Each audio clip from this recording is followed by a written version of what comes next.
Welcome, Naveen. Thank you for Thank insight. you for coming in. First of all, welcome to the podcast. And it's more to do with sharing information to the people at zero cost so that people can learn about logistics, can embrace logistics, and I wanted them to choose logistics as their first choice of career. So Right. this is the agenda for this Mm. podcast. And thank you so much Yeah. for being here. So thank you so much, first of all, for inviting me. And number two is that casting me in your podcast. So yesterday I saw your episode. It came out very well. The flow was very good, and more importantly, it was a tech topic. People like me who are in industry who've not uh, even heard of those kind of terminologies, and why the importance of cargo securing safety. It was amazing. So I'm sure, as you said, that it's for the industry to share the information. I hope I'm able to do my justice coming to your podcast here. Certainly. Mm. So, Naveen, let's start with it. Welcome to Podcast with Sai. This podcast is all about shipping, logistics, and how the industry works. I am Sai, and I'm here to share insights and stories from the world of shipping. Let's say, Naveen, you're not in logistics. Where would you have ended up with? Okay, answer is pretty simple because my father was in defense services. He was in the Air Force. I was born and brought up in the campus, and I did my NCC in college. So I was in the air wing. I was also flying. So, but somehow I told my dad that I will not be joining the defense services because having spent 20 years in the camp, I know how the life is. Next 30, 40 years again in the camp. So it was not my choice to be in the defense services. But if you say that if not here, my natural choice would have been to serve the defense forces in India. So Let's say there's a lot of things in logistics, right? When we say logistics, it starts from production, then packaging, then moving it out, X works, then the freight part, then the last mile delivery. Which part do you actually take care of? So my introduction to the industry was basically into LCL Consolidation company. In '96, I joined a company called Freight Systems, which was into LCL groupage business based out of Dubai. I was the first salesperson in Chennai. So I didn't know anything else other than selling LCL consolidation business. It so happened that after 4 years of working with them, the company really grew well. We hired a sales team. I mean, I was a sales trainee myself, but I was hiring people in the team, and did really well. We didn't know who our competitors actually. They were quite a big competitors, but we did not know they were competitors, and we were banging their customers and getting them onboarded. So the team of young people, they did well, and that's the reason their closest competitor, Allcargo from Bombay, they approached me to join them, and I said okay. I was not planning to join them rather, but I was a consultant known to me to whom I used to go to hire people. They sent my resume to Allcargo, and the management wanted me to be on board. So I did not want to go, but then I said, okay, let me ask for a very high salary. Let us see whether they take me or not. So I asked for a very high salary. Then she said, yeah, they approved the salary. Then I asked my friends, I said, I don't want to join, but they are offering this salary. You do one thing, you ask for a car. Maybe they will not give you. I said, okay, I want a car. They said, okay, we give you a car. Then those days the mobile phone bills used to be very high. So I said that I have a mobile phone, you have to pay the bill also. I said, yeah, we'll pay that also. Then I had no excuse. Then the consultant called and said, Naveen, if you don't join, I'm really going to give you a bashing. So, and I said, okay. I was very childish, that age of, you can say like 26, 27 and all that kind of age. So I said, okay, let's see what happens. So I came to Allcargo, okay, they were doing LCL. So then again, in 2006, I started my company. So I've been stuck to LCL consolidation. LCL consolidation is less than container load cargo. Any consignor which is too small to fill the whole container. Why do you want to buy a whole container? You can just buy the space that you need in the container. There is a cubic meter or how many tons that you load in the cargo. So usually in a 20-foot container, you can load around 28 to 30 CBM cargo. You can load around 24 tons. But if a shipment is only 2 tons and like 4 cubic meter, just pay for 2 tons and 4 cubic meter. The advantage is that you don't have to take the container to the final destination. For example, your shipment going to say South America or to USA or to Canada or to UK. You just give it to us and we take all the shippers who got cargo for the same destination. Every week we send a console box to the final destination. So simplified product Solution. as a solution. Yeah. Fantastic, brilliant. That was actually my next question, but Yeah. so I know you were a part of Allcargo and you had scaled up a team within 3 years to become number one in LCL exports as a hub in India. So can you walk us through how it had happened? So as I said that Freight System is a company where I started my journey, and being a sales trainee there or a executive junior executive sales, I had to hire my own colleagues rather to build my own team. So I used to meet people in the street. You know, in Paris, we're in Paris now, Chennai 1, or you call it Broadway. So we are here. We used to walk around everywhere and, meet each other like ants on the street. Like, the ants connect and they just walk away. So like they shake hands. Hey, which company, and go like, so some of them become friends. Then you have like every street, you have a common tea shop and things like that. So you become friends there. So what happened was that Freight Systems, they were in Angapanakan Street where you have the EID Parry building right behind that. So that's the place everybody get down from the bus and they will go to the offices. But we had a habit of coming very early to the office. So office is like 9:30, so we'll be there by 8:45, 9 o'clock because there's a tea shop opposite to that. And there's another tea shop called the Best Tea Shop, which is on the it's right in the corner. Second line beach. But all the shipping line executives used to come there. So it was like the top class, okay, best. And we were in the second street. So we were like the low class. So we will be there. So they call their shop the Best. So we what should we call our shop? We call it Dirty. So our tea shop was called the Dirties. So Dirties become very famous for all the LCL consolidators. So everybody would come there in the morning before going to office. So we'll have tea, of course, dum, whatever it is, pakoda, bhajis and all. But we'll all talk. We'll share information. This client got this cargo, blah, blah, blah, blah, blah, blah. So good kind of a social networking. Today you're on LinkedIn. That was social networking of those days. So you're talking about a network even before the network days. Absolutely. So if I'm 96, I was hiring people not from LinkedIn, but from the tea shop. So you created your own network. Absolutely. So that's the team of mine in Freight Systems. So Allcargo was no different. So when I joined Allcargo to build their team from scratch, from zero, I had to pick up the guys, but my same recruitment spot, Dirty's tea shop. So yeah, from there I picked up the best of the best in the industry, and only thing was for us to go aggressive. There was no two ways about it. There was no nothing to back off, even on sales, on operation, customer service, everything we used to do ourselves.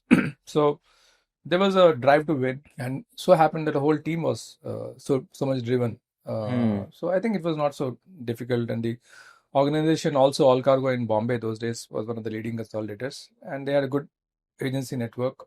So we were able to build the business, and we have grown to 7 to 8 branches in South India, right, starting from Chennai, and all the branches were doing top even today also. So I left them in 2006, but I can say proudly that within 3 years we were the market leaders. I often see your posts. I'm a big fan of you, first of all, in LinkedIn. There is no one single day I've slept without liking your post. So that's the, and I do the same with yours also. So inspiring as well. So thank you so much for that. I often see you writing this brick by brick, right? Meaning like constructing everything from the scratch, step by step, not going like boom, a big bang. And you love that way to scale it slowly and steadily, but then very sturdily. So how do you do that? What's your strategy behind it? So I can tell you one thing, that in my career, I've seen a lot of companies introducing themselves in the market. When they launch, the launch is with a big bang. They want to give the best salaries. Like they give you 3 times salary that I'm getting currently today, because we are new launch. We got a lot of money. We're coming with a big backup and advertisements, sponsorship, everything. They come with a bang, assuming that customers will get awed by it, and they'll immediately start pumping the business to them. This I've seen a lot, and I've seen which came up like a big explosion, goes with a very blip in few moments. That's not sustainable.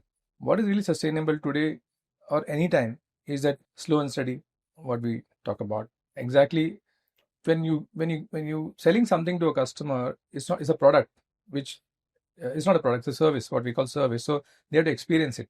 And for you to experience it takes a long time. For example, a shipment itself, a 40-day transit time, you need to give them the time of 40 days when the shipment reaches. So from point of your first meeting with them, getting them onboarded, winning their confidence, taking the shipment, that 40-45 days after that, what happens?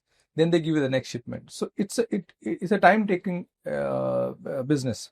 So where the repeat business occurs, then they feel that, okay, you are a little bit different than the other competition who's coming there. So most of the businesses, I would say, is that it comes with the referrals also. So that is something I consider in the sales cycle. There's the most highest level of sale when you're getting a sale because of referrals. Essentially, I would say this is not a tea shop where you can just come, buy it and go off. No. It's an LCL consolidation, which means it's going to take a long time to nurture the business.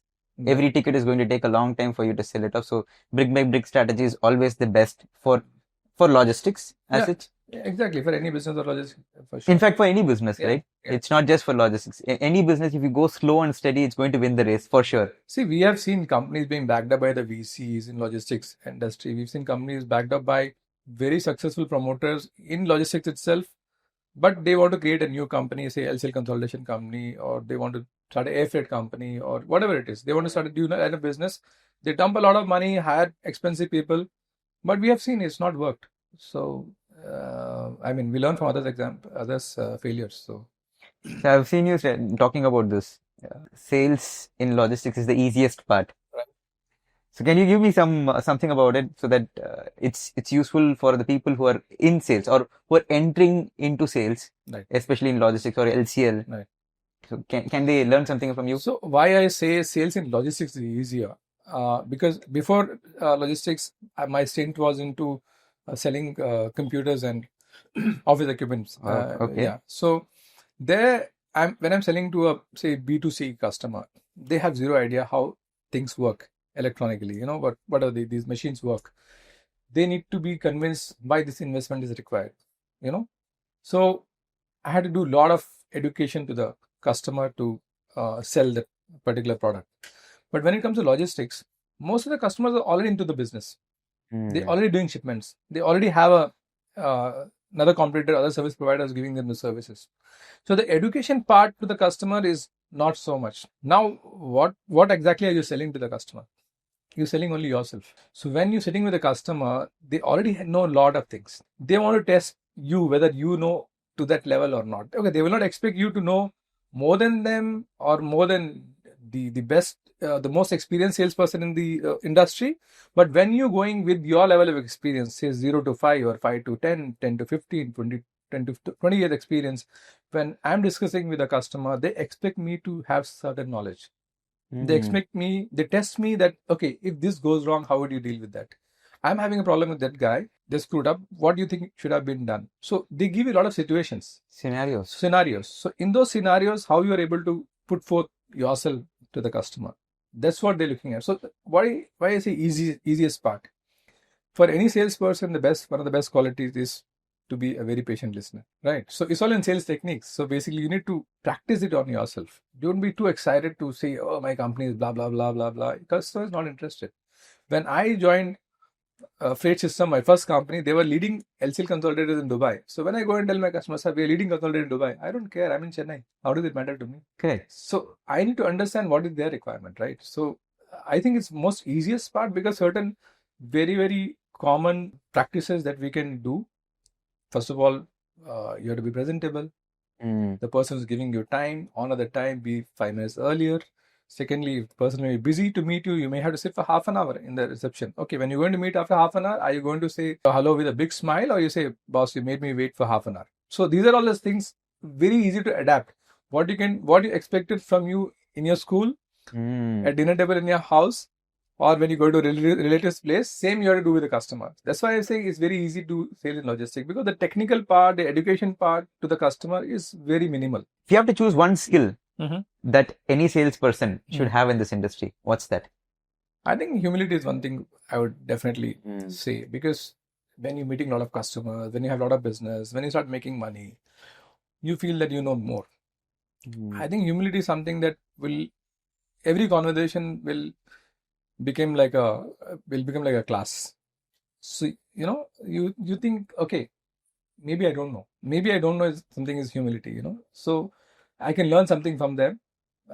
So it makes you listen more to the people also. So I think that's one of the important aspects. People today are lacking that part of it. It's always self-centered. That's what I keep seeing. There is a lot of self-centeredness going on in this world. Not all, not all. I but mean, like people whom we're very close to, like I'm very close to you. So if you're repeating something, hey Sai, Machi, you already told me this. I can tell you. Correct. But if I'm sitting with somebody whom I'm meeting for the first time, they're telling me something which I already know. I know it very, very well. Do I shut them out? No. I just listen to them. Just listen to them. Let them ease out. Let them tell ease you. out. Yeah. So it's for whose benefit? It's for my benefit. So today, when they started with the topic, when they're very free, then they go for a more deeper topic, which could be of information for me or help to me. So people not willing to listen that. They say, come straight to the point. I mean, coming straight to the point doesn't help, right? Doesn't help. You'll have to let them talk to understand more the fine nuances of what the customer wants. Exactly. That's more important. Exactly. So I've seen that, again, it's all coming from the posts that you have been posting. I'm exposing myself too much. Through LinkedIn. No, being vulnerable is good Yeah, in a way. absolutely. That's the best way to, be yourself anywhere. Right. Off the screen, on the screen, Right. in the social media, the social media. It's better to be vulnerable than to have multiple faces. It's very difficult to manage. I've seen that you and your team stick on to that 6 o'clock mark and not much after that, but still your sales numbers are high. How do you get that done? And I've seen that your team is well focused on getting the business done in the right way. What's your mantra? So I personally believe that nobody should be overburdened with work, because at the end of the day, we have to live a complete life. Work is fine, but it is not everything. So I personally do not believe in working like long hours and all these things, but as a business owner you have to, or as a leader you have to, but don't expect your team to do that, because I believe that if somebody has to do so much, why not they do that for themselves?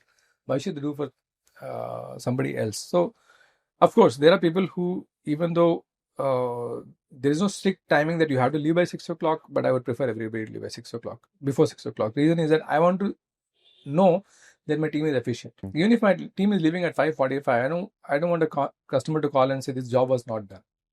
But so I never get any escalation from any of the customer that this job was not done. So even if you finish your job at 5:45 or before 6, you can leave because there is no work for you to do in the office. Secondly, nowadays, the urban traffic, going home, coming back is like, it becomes so hectic. So when you face yourself, by the time you go home, you're totally tired.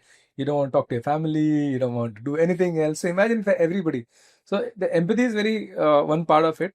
But I feel that brings the drive in them for the atmosphere that they get in the office, that they want to do the best to the customers. So I think Richard Branson said, take care of your people, they take care of your customers. I think that is what I'm practicing silently. You were talking about giving all the information to your customer, and you said that we will teach you so much so that you will not need us. Right. I love that phrase. Yeah. I love that phrase because, we as a company who runs logistics, who does logistics, we tend to give out a lot of information to the customer so that they become very perfect, right?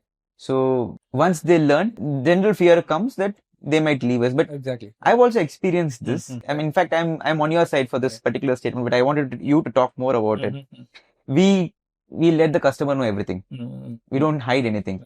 And that's been our sales thing. That's our mantra. Right. We don't want to hide anything at all. And I loved seeing that exact phrase from your post. The industry that you are in is highly competitive industry, right? There are lots of people waiting to grab the opportunity. True.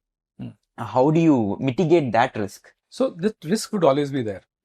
That risk would always be there. The information that you share with the customer, as I said, that you're vulnerable, that information will be used against you. Because you said this work could be done in 7 days if you put all the documents in process, but it's not happened in 7th day, to the 8th day. That means you failed on your side. Yeah, I failed. So I get back to customer and I explain to them and things like that. But somebody else would say, okay, if Naveen can do in 7 days, I can do in 5 days. So there's the possibility customer may decide to go with them. And if say Naveen can give you 30 days credit, I can give 45 days credit. Again, you may lose the business to the competitor. It is bound to happen. So it's a two-way relationship, I would say. I will never, anyway, I'm not insecure. So for me, if all this while doing this has been success mantra for me, I will do it more. So it is not that the customers who started business with me for last 25 years, they're still with me. They may be with somebody else, but they don't value me. So I have to go give value to somebody else. So you just have to shift. So let's say somebody is starting an LCL consolidation today, Right. just as a beginner, Right. and they had enough knowledge from the past or from their experience. What would be like one go-to mantra for them that they should be following so that they win? You mean as an entrepreneur? As an entrepreneur. As an entrepreneur. See, as an entrepreneur, the rules remain same. It is not about what industry that you're going to start or what product you're going to start. Every business will have minimum 4 to 5 functions. So you have the sales and marketing function, then you have the operations function, then you have the account and financing function, then you have the your HR functions, then of course you have the management function. So these are all the functions that you need to know as a business owner to run. Just because you know sales, you can bring in business, but if you don't have a good operations team or you do not have a good finance team, today you know the issues with GSTs and things like that. I mean, Crazy. all your effort that you put, and you do not do proper accounting, With one miscalculation, it's gone. everything is gone. Secondly, you don't have your outstanding collections because the statements have to go to customers, the invoicing has to be done properly. Again, you messed up. I think most of the startups in LCL business, I'm seeing the difficulties there because they think that getting business from customers is easy. Yes, it is easy because you are a salesperson in a previous company and rest of the activities was being done by your other team members. You never had exposure to finance, you never had exposure to HR, you never had exposure to your operations, right? So how do you think that you can do it on your own just by hiring somebody to do accounting, hiring somebody to do operations when they are not having experience, or you do not do monitoring of them, so because you're responsible for everything. So I have seen that people doing huge number of sale, but they say, come and tell me that customer is not paying. I mean, somebody has to do the due diligence of getting the customer in, because the finance guy will tell you, boss, I don't think this customer is paying on time, and why are you doing the business? So in my organization, when I started, the finance colleague who's working with me used to work with me in Allcargo. Then he shifted to another company, and when I quit Allcargo to start my business, and somehow I got to know, or I told him, he called me and said, Naveen, I know you are jack shit about accounts. You don't know. So I'm quitting my job and coming. Wow. To help you. Wow. Yeah. So he was the first employee. Wow. Even today, when I go and stand in front of him to give me $100, he will not give me. Where is the voucher? Where is this thing? So imagine that kind of discipline is being maintained in the organization. Similarly, the people who are my camp, they are working with me in Allcargo or whatever it is. They said, Naveen, you can't handle your accounts by yourself. I need to join you. So they came and joined me. So I was blessed in such a way that the whole functions, all functions, operations, customer service, CAM, and accounts, they joined me because they know I can't do it by myself. Yeah. So I think any business for that matter, you need to be very, very clear about it that all these functions have to be dealt by you only.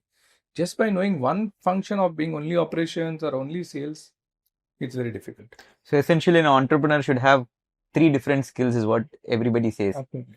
One is numbers, people, and sales. Yeah. So without these 3, it's going to be very difficult to run as an entrepreneur. Brilliant. What are the new trends that you're seeing in LCL at the moment? So do you see any new trends happening in LCL with the emerging trade patterns, with the emerging geopolitical situation? Yeah. What's the new trends happening? So in LCLs, basically there are 2 kind of things which is happening today. One is that we used to have a concept called neutral consolidators, meaning those consolidators will be meeting only freight forwarders and custom brokers to generate their business, but they will not be working with any BCOs or so the real cargo owners, beneficiary cargo owners. So basically any exporter and importer, they'll work through an intermediary only. That was called neutral consolidators. That's how the big companies like ECU, Allcargo, that is Vanguard, Shipco, these are the global companies. They take business from the freight forwarding companies. But we have seen that a lot of companies, including these also, they sometimes go to direct customer. So that boundary is being breached. And there are certain consolidators who work with both CHAs, forwarders, and direct customers. Now, there are multinational freight forwarding companies who also do the LCL consolidation. So they go to direct customers for their cargoes. So now, for example, a company like DHL, they say that they do around 95% of the LCL consolidation in their own system. They don't co-load with others.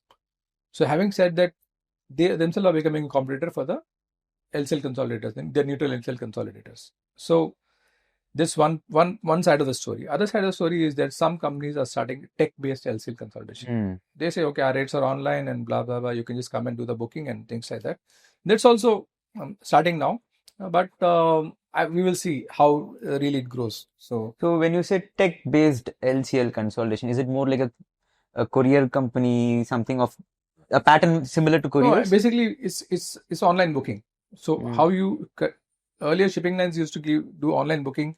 I mean, you used to do booking only manually, or rather, you do a sales call, you send a mail to them, and they quote you the rate. Then you say, okay, book 3 containers for me, and you have a service contract with the shipping line. Like rates are filed for 6 months or 1 year, and you can use the contract number and you can make the booking in the shipping line website.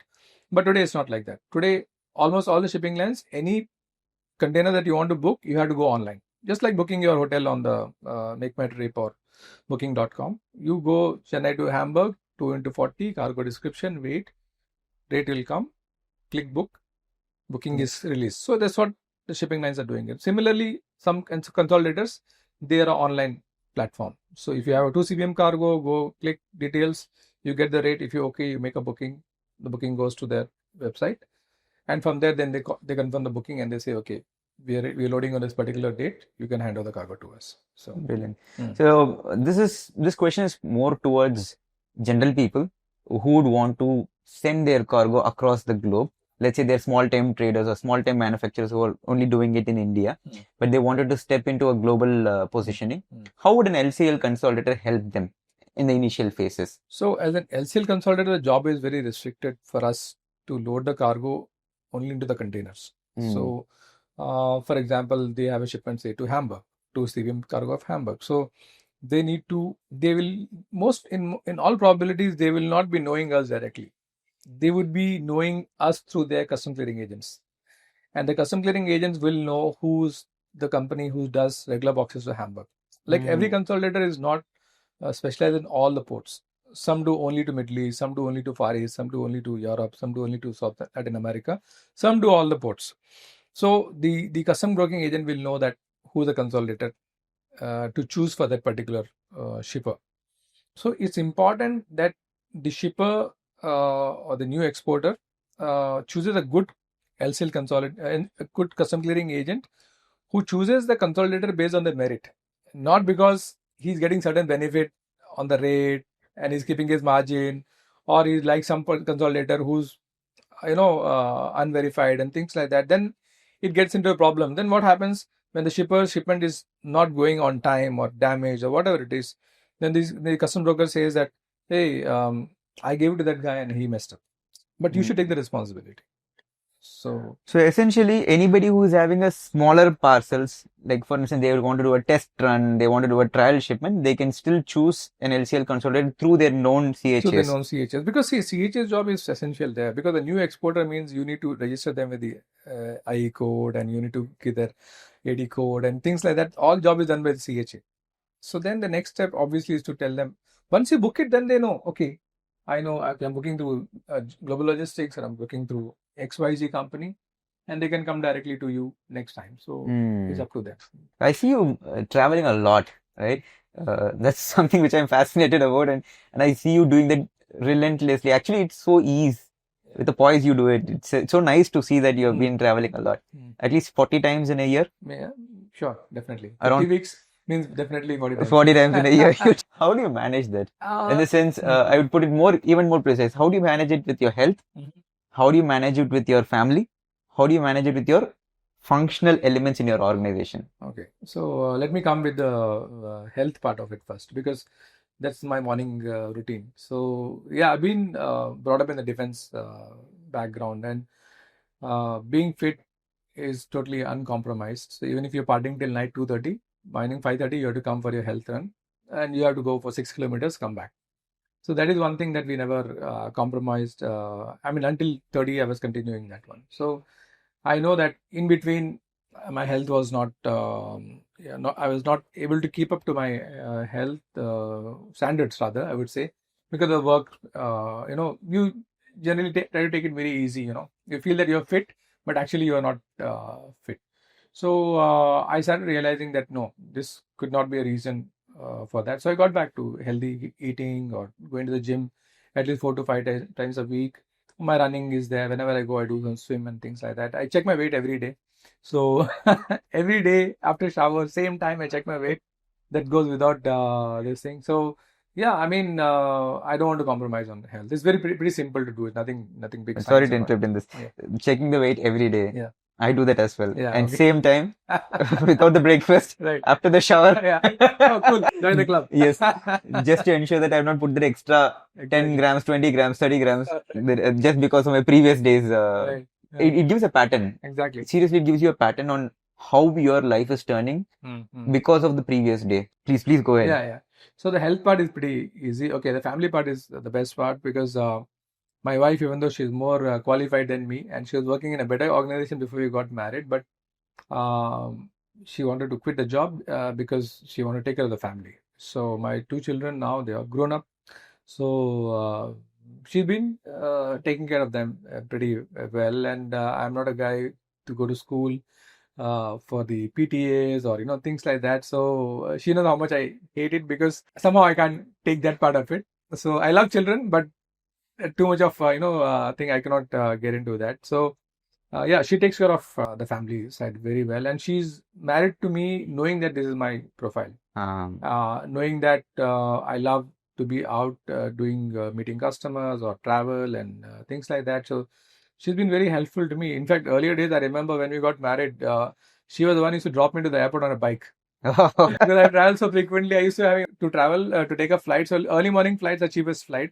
So she would take me on a bike and drop me to the airport, and she'd go back and she'd do her work the rest of the day. So because car you can't. I mean, there could be chance of you getting delayed over to park, and also she's like, bike is best. Come, I drop you to the airport. So he's been there. Then there's so much of relevance. Yeah. I was reading a book called All In Mm-hmm. by Girish Mathrubootham. Right. So it's the Freshworks CEO. Mm-hmm. So he put exactly the same. He has never attended his son's PTA, Right. and but he was reciting the same statement. Right. He's so lucky that he had his wife who took care of all these things. So he took care of his growth and business. Right. Of course, I can see you have grown to a phenomenal level, and it's nice. Family-wise, there has been no issues at all, and thankfully, my children have grown well, so I don't have any regrets that I was not full-time contributor to that one. But of course, work, as I told you, the functions were very well defined, and these guys are the experts who joined me to start Global Logistics. So they knew the operations very well, they knew the documentation part of it, or the finance, or the things like that. So I really do not have to get into it too much. I get my MIS every week or every month on demand, or it's always on my fingertips. So that way I'm pretty blessed with my team as well. And most of the escalations which come to me, they know very well they're never going to get an answer from me. So when they come to my cabin, this is ways to go to Naveen. You know why? Because he's going to ask you more questions. So whenever they come with a situation, they say that going to Naveen is a waste because he's going to ask you more questions. Right. Because I know very well that they have the answer. Only thing they're not able to figure it out. So when I ask them more questions, the answer is them. I said, okay, why can't you do that then?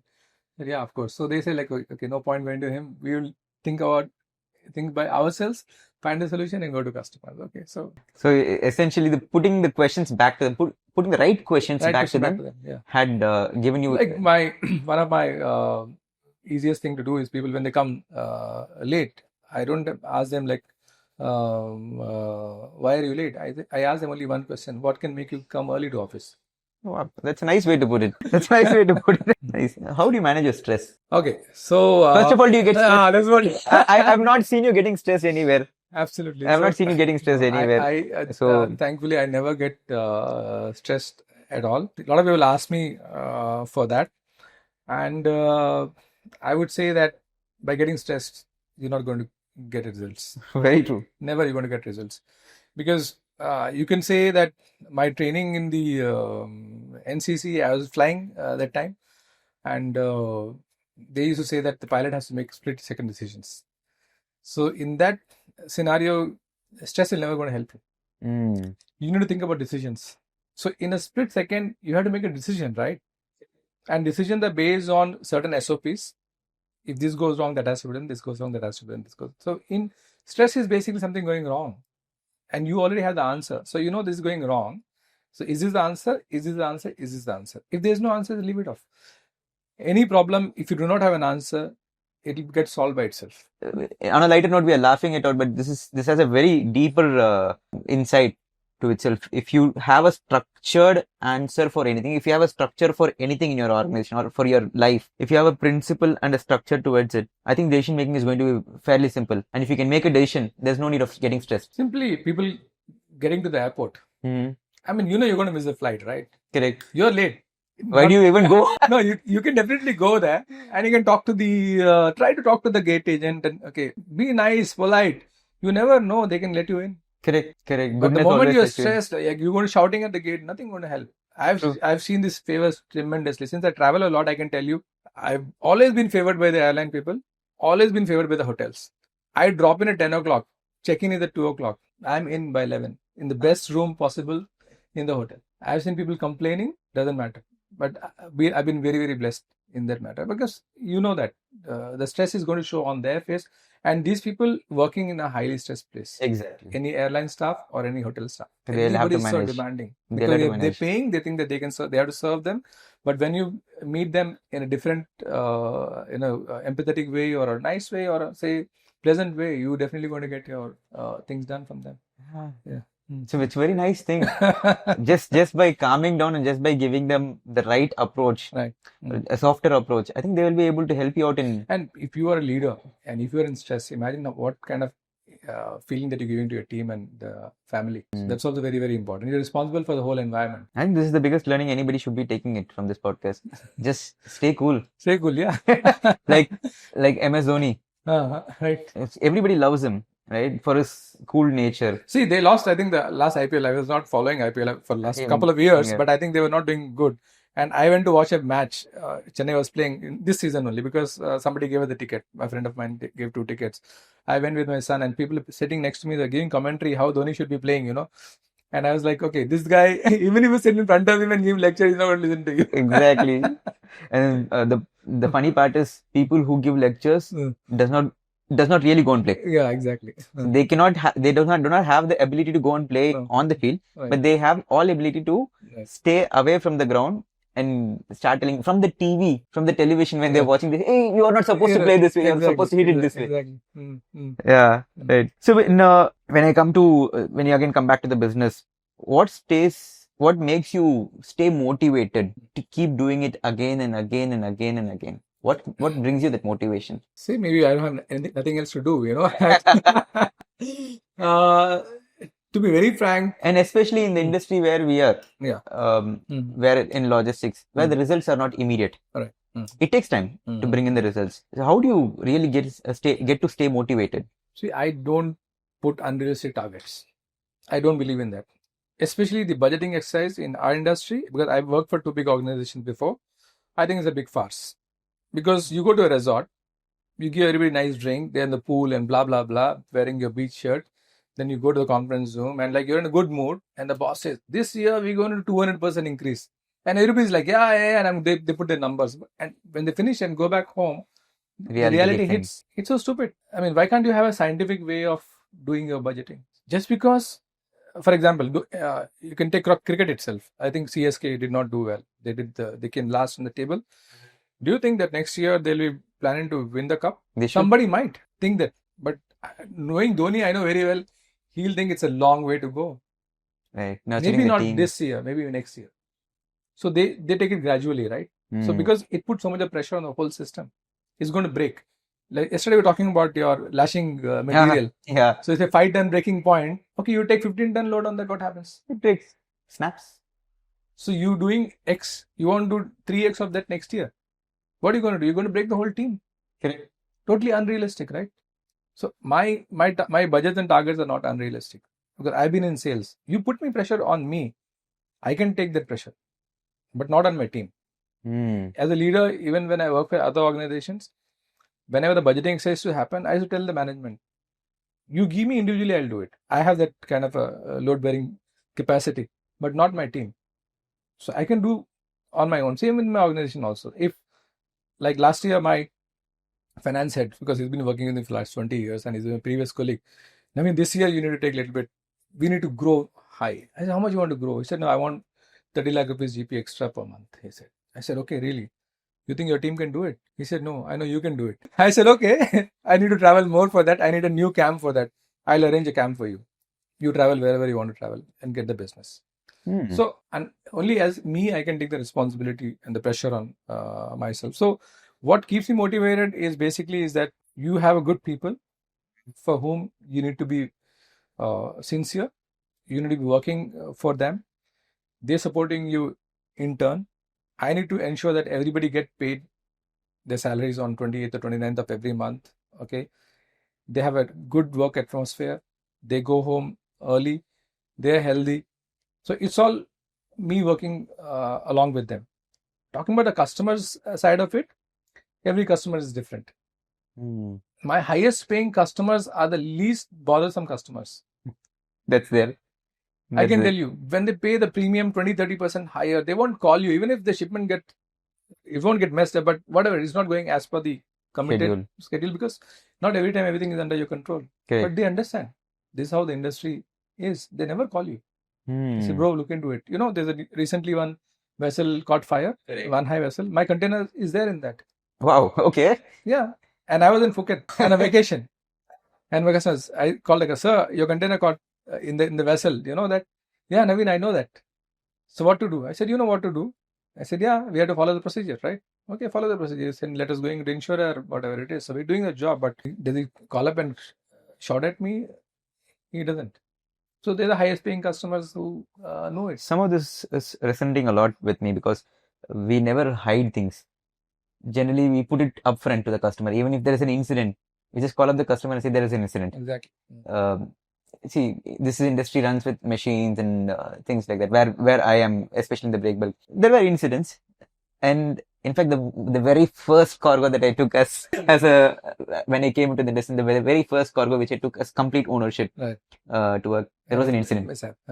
And I had to call up the customer. I said, sir, this has happened. This is the first information I'm giving you. And we'll have to see what has to happen. Then we entered into the procedure. Then we did we conducted a survey along with the shipper, and we understood the cargo was intact. Nothing had happened. Luckily, nothing had happened. But all good happened because the cargo was not QC passed, but it had already come to the port. Right. Okay. So because of that, they had to go back again. They had to go back. So they took this as an sign. Yeah, and they had to take it back. So all thing happens for good. Good. But first, that thing taught me a lot. I am not supposed to hide anything. Right. Whatever it is, let me be transparent. Let us just put it up. It's okay to take the hit. Right. Unme pesita.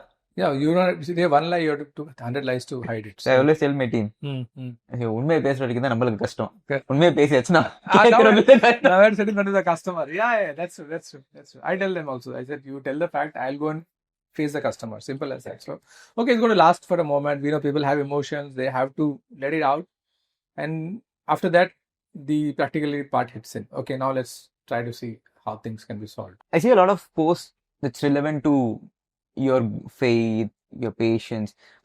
I know you're a little more into the religious, more of religious nature. And your first quote itself talks about whatever you do, work heartily as for the Lord, not for the men. So I love that. The way you are putting in your wholehearted effort towards accomplishing a job. And all. Can you give me a little more insight about this? How's your journey towards the spiritual side? And how would you but how would you advise somebody who is emerging to root their faith before coming to doing a job? So, faith part is something which I came to it much later in my life. So, but I already passed my prime before doing that. So, you need to.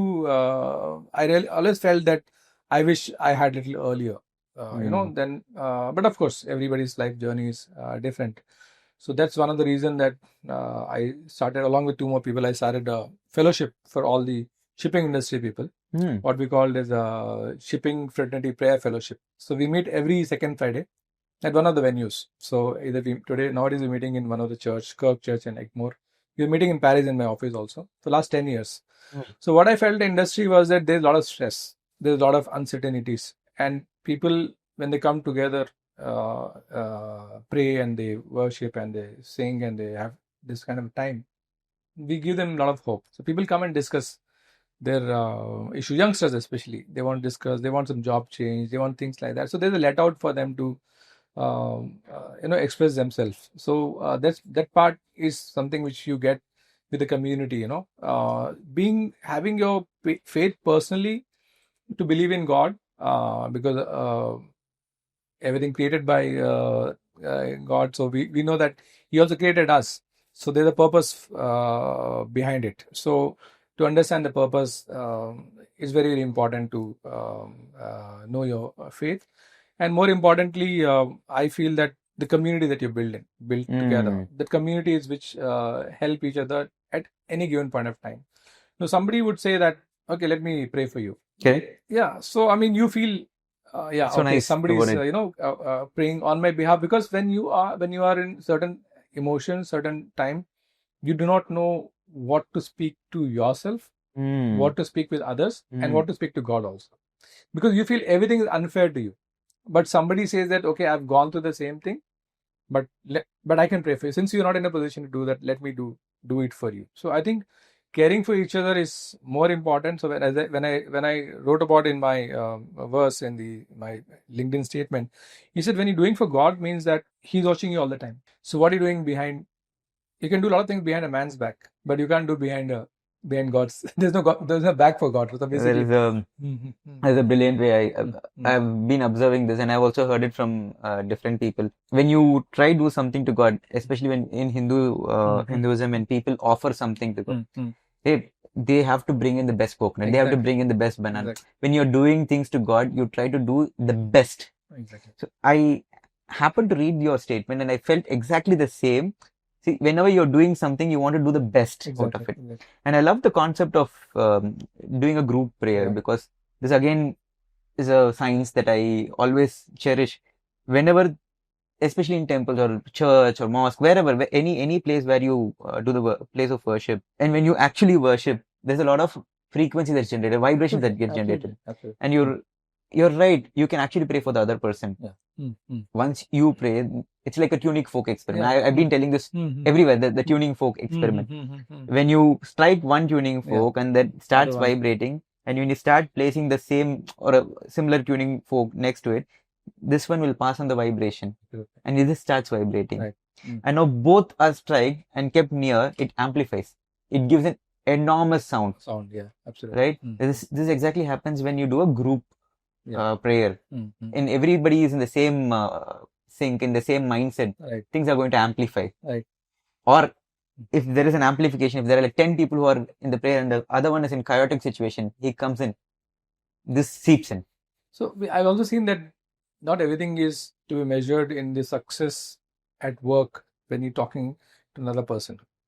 How much more business you have, how many more containers you do than me, how many more vessels you handle than me. Actually, when that is a part of our work, but when I'm meeting somebody apart from work, I know exactly how much books you read. I know what is the other good qualities that you have.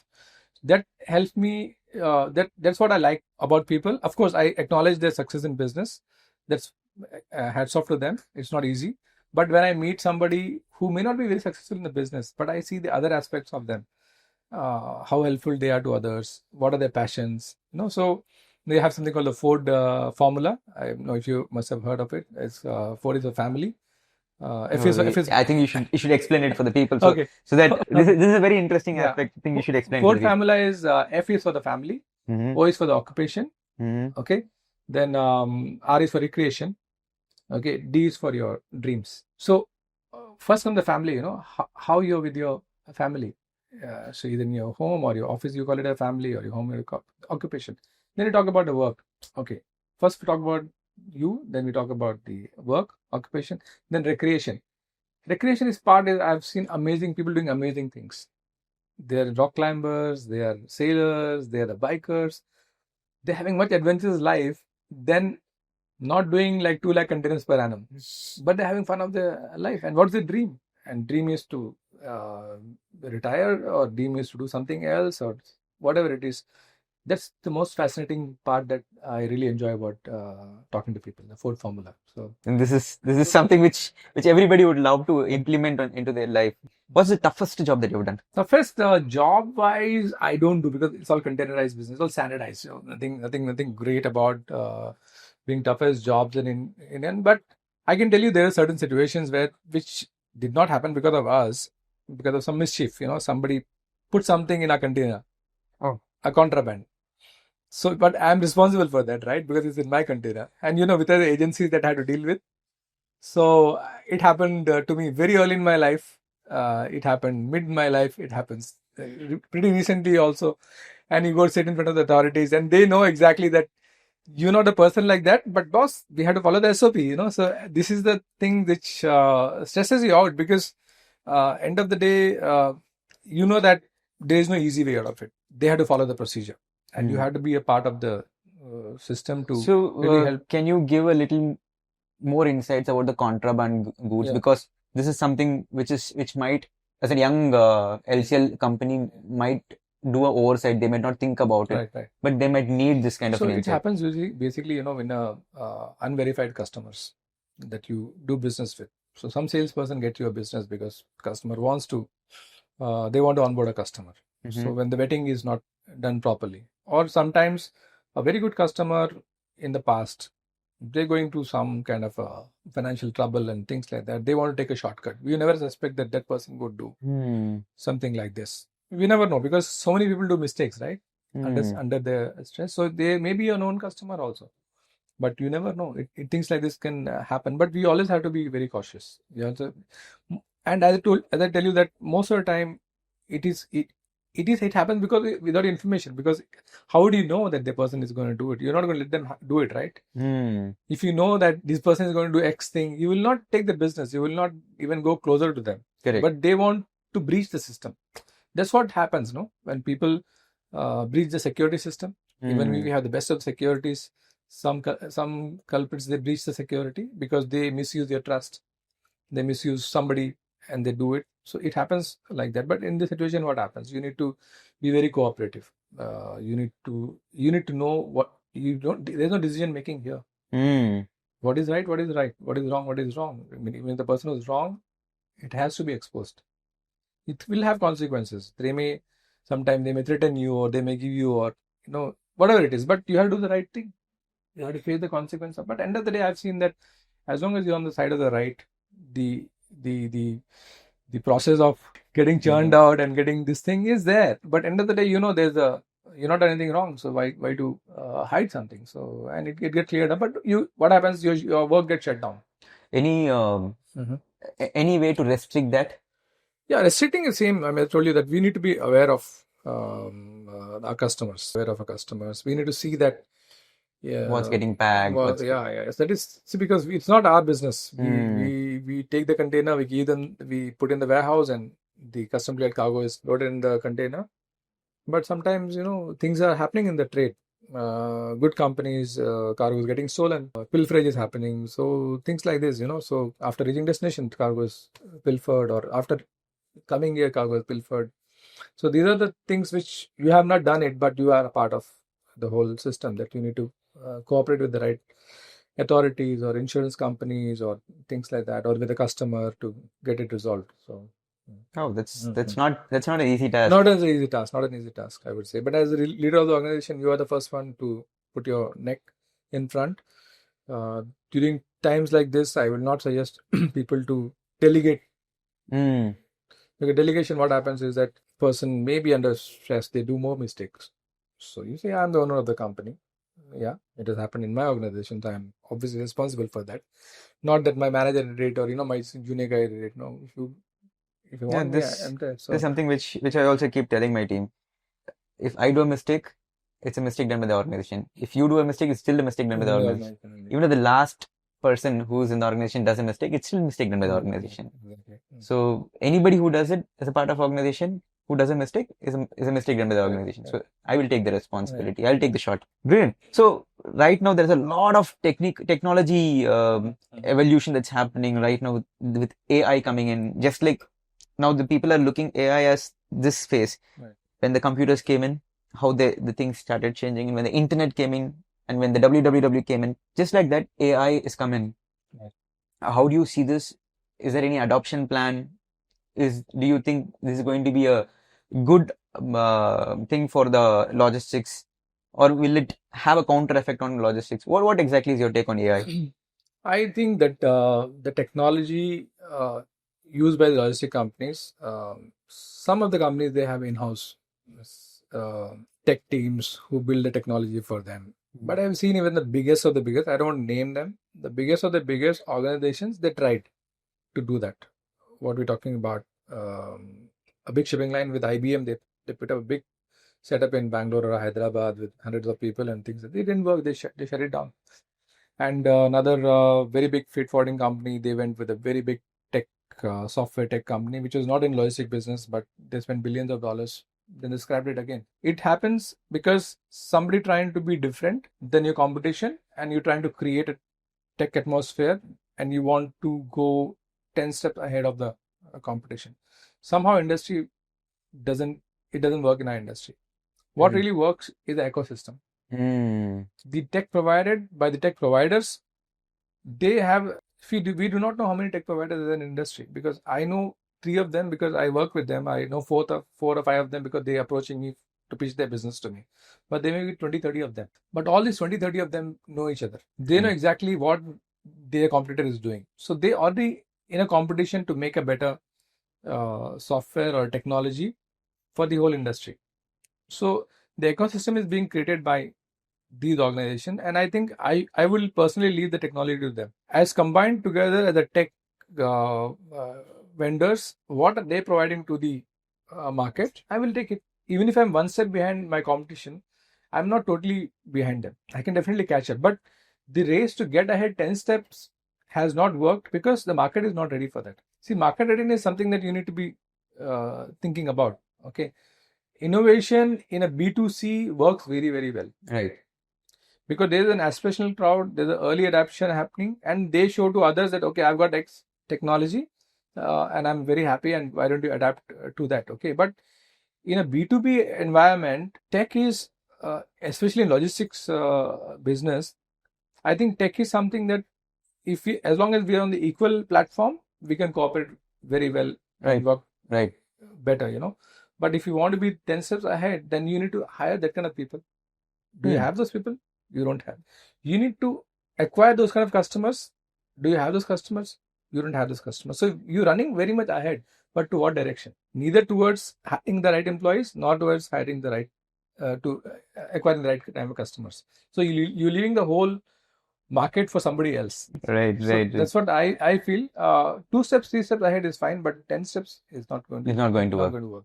Coming to the end of it, there are a few rapid fire questions which I want to... I saw in the previous episode, I was very stressed about it. No, nothing to be stressed about. I know you're no, just joking. Yeah, so you're a cool guy and you will be able to handle I don't mind being wrong. So okay. Your favorite book? My favorite book is Bible.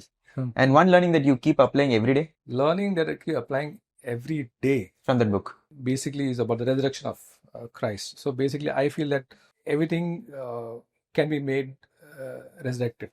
We should never give up hope. Our hope should never die. It will always be resurrected. So disappointment can always be overcome. So that's what I feel. Your favorite airline? Airline? No, I'm totally agnostic on all the airlines. Just I was telling somebody, as I will be taking any airline because for me, comfort is the last thing I look when I want to fly, because I need to get from point A to point B. As long as I get an aisle seat, I'm happy. Your first business class? My first business class travel? Yeah. Okay, I used to travel a lot domestic those days in Jet Airways. So I collected a lot of points. So even if I had one coupon, I approach the counter and say, hey, can you upgrade me? Say, you need 2 coupons for that. So okay, then I come back, and usually they used to put me in business class. I had that experience with Emirates once. Your favorite perfume? I know you're a big time perfume fan, so your favorite perfume? Oh, favorite, for a long time was CK1. I still have a bottle of it for last 30 years. So it's my deo. I use most of the time. But now I'm using some, I think Tom Ford out. Then I use Diptyque. A couple of them I have. My wife feels that Diptyque is good, very good now. So I said, yeah, okay. So one line you always use when you're mentoring somebody? Okay. I said, I mean, I don't use one line, but I basically ask a lot of questions. Okay. So yesterday, You're a man with questions. yeah, yesterday, no, basically I know that they have the answers. My whole thing is that they have the answers. So yesterday, my new trainee came. He's going to be the CAM, and I'm training him with an MBA guy, very knowledgeable. So I was talking about what are the different ways to approach new customers. So he was like saying email. He being a youngster, he forgot that social media is also there, So when you probe them, they say, so we have Instagram, we have Facebook, we have WhatsApp. I said, yeah. So what are you going to do about it? Like, I said, yeah, okay. Then I had to create all these things. So If your career had a hashtag, what would that be? a sweet accident. Wow. Coffee or tea? Coffee. Yeah. Brilliant. Mm-hmm. And is that when you get the best ideas? No. To be very frank, before going to gym, I never have a coffee. I just take water and go because I don't want to be dependent on any substance. So coffee, even if I don't get, it's fine. So Brilliant. So thank you so much, Yeah, Naveen. thank you so This much, was Sai. lovely Pleasure. talking to you. Same here. I enjoyed it thoroughly, Yeah. and I think there were a lot of insights that you shared, which is definitely useful for this logistics community and even people who are aspiring to be in the logistics community. Like I said, the goal of this podcast is primarily to get in the young minds, Right. love this industry. Right. As such, I have not seen many podcasts showing or showcasing the logistics as a frontline business. Right. People are still choosing this part of the business as the Last resort. the last resort. Perfectly all right. We are imperfectly perfect. Thank you so much, Cool. Naveen. I Super. think I'd like Pleasure. to wrap it up. Take Yeah. care. Cheers. Bye bye. Cheers, man. Thank you so Thank much. you. Take Thank you care. so much. Cheers. Bye. Bye.